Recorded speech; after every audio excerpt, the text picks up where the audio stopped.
Very good afternoon, sir. My name is Sushant Kumar Kushwaha. I am a research scholar from BHU and very much fortunate to have a time to clear my doubt from you, sir. My question is, I have lost my spark, okay, and I am not a very much consistently motivated person.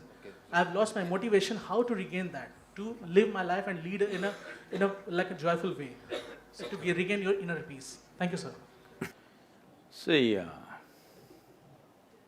the nature of life is such… Please sit down, it's okay.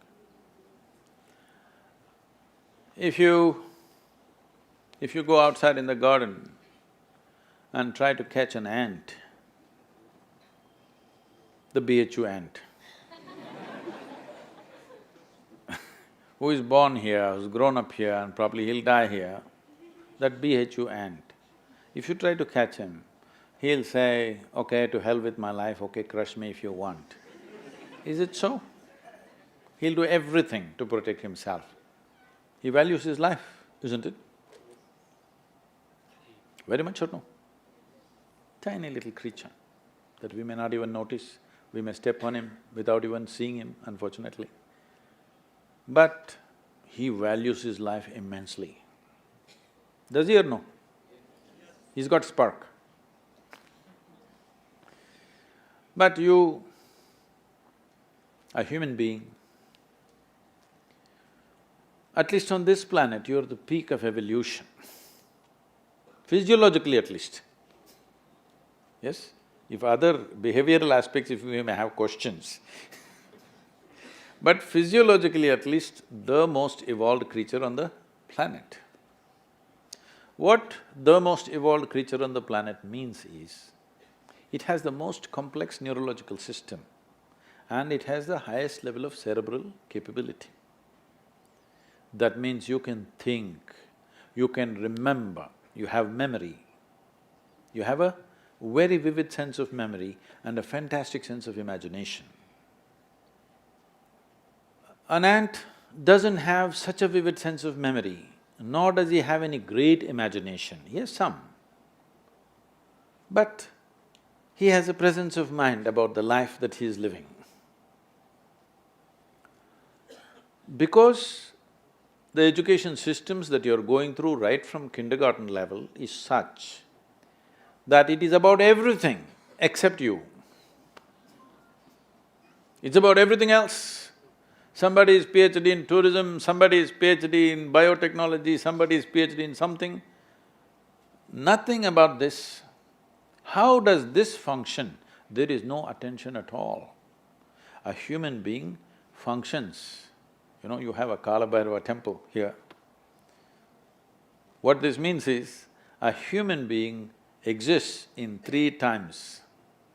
He lives because of the richness of his memory. How rich is your memory determines what you will do and what you will not do right now, isn't it so?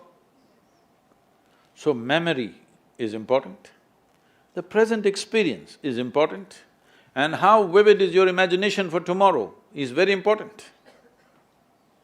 Right now the problem is, these things have all gotten mixed up because discipline of faculty has simply not come. Nothing has been taught to our children that there needs to be… Discipline means people think English kind of discipline, walking like this like idiots. Discipline of faculty is not there. Because of this, your own mind turns against you. What happened 10 years ago, you still suffer? Hello? What may happen day after tomorrow, you already suffer? Because there's no discipline of faculty. You don't know how to use your memory, you don't know how to use your imagination. Your memory makes you suffer, your imagination makes you suffer, and you think you're suffering your life. You are not suffering your life, you're only suffering the two greatest faculties of being human, vivid sense of memory and a fantastic sense of imagination, isn't it so? If you suffer the greatest faculties that you have, what can we do with you? If you suffer an ailment, understandable. If you suffer a disability, understandable. If you suffer your ability, hopeless case. Yes or no? You're suffering your capabilities.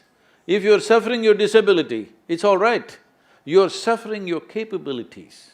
I must tell you this, about 4, 5 months ago, I think, you might have seen it on the news, a young lady, 34-year-old lady, who was a television anchor in Hyderabad, jumped off the 5th-floor window, killed herself, left a note, "Nobody is responsible for my death, my brain is my enemy." How many million years it took to get this brain to this size, and now it becomes your enemy? She articulated this, but this is true with almost 90% of the human beings. They are suffering their own intelligence, isn't it? If you take away half their brain,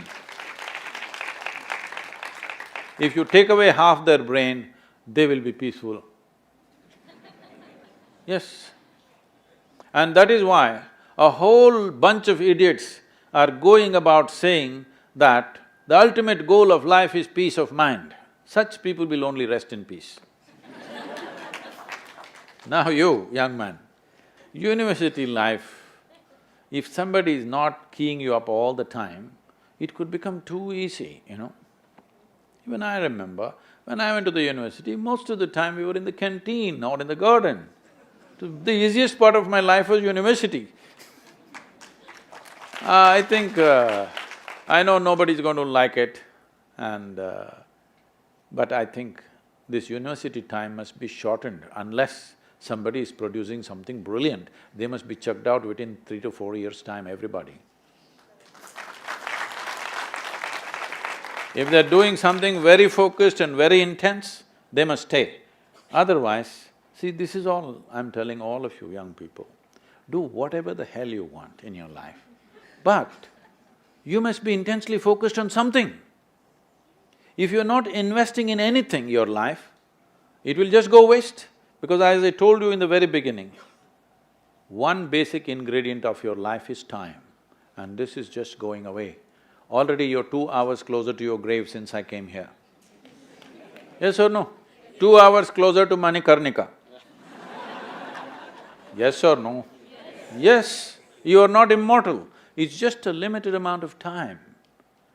Are you a precious life, I'm asking? Is your life precious to you? Then you must decide where you want to invest this life. If this is precious, if this is worthless, throw it somewhere. If this is precious, invest in something worthwhile, isn't it? So if you invest this in something worthwhile, not spark, you will be a flame all the time.